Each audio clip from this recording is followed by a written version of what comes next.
Way back in the early 2000s, I began to suspect that my wife was up to something. Our two kids were about 4 and 6. He's still young, but not so young they couldn't tell you something about what had happened in their day. They started talking a lot about staying with my wife's parents during the day, which wasn't really that strange in and of itself. But since they lived about 90 minutes away, doing so 2 or 3 times a week seemed a bit much. That was basically every day she wasn't working at her part-time job. When I asked her about it, she denied it, but was never a good liar. So, I started tracking the mileage on her car, and sure enough, she was driving an extra 400 or so miles per week. I knew some shit was going on. Then one day I sat down at the computer, and she had left a sticky note with her AOL password written on it, next to the keyboard. I could not resist and logged in to read her emails, and saw a few email exchanges between her and her college BFF, where they discussed how my wife was regularly fucking one of her ex-beefs from high school. No mention of details about him other than my wife also talking shit about his wife making fun of how she'd gotten fat after having kids. Anyway, I printed out these email exchanges and stashed them. I still needed to know the details, so I called a friend who was a cop, and he suggested I call a guy he knew that had left the force to become a PI. Ron was great. I paid his retainer and gave him the emails and what little I knew about my wife's activities, and he figured out exactly what she was doing. His report detailed with photos and times, dates, locations, all about how she would take the kids to her parents', then go meet this guy for lunch, then they'd go to a dumpy motel for a few hours, after which she'd pick up the kids and return home.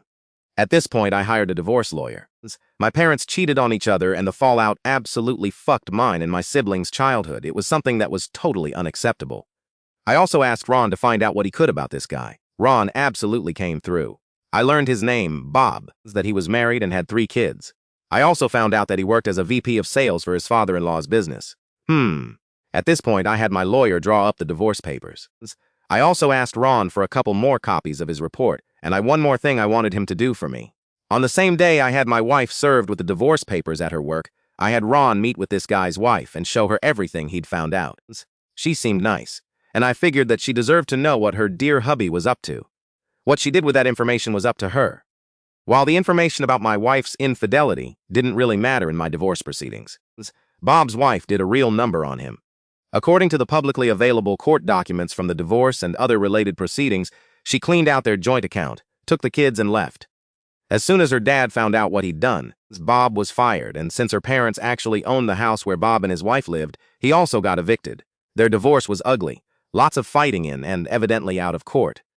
I guess Bob went to the house and started arguing with his wife, and it escalated to the point that her brother stepped in, and Bob got his nose broken. There were restraining orders, a few more incidents with police reports, criminal charges, jail time, and so on. I can't find Bob on the internet anywhere these days. Last I heard, he'd left the state, and his ex-wife did okay. She went to work at her dad's company and took over after he retired. As for me, my ex and I got along well enough.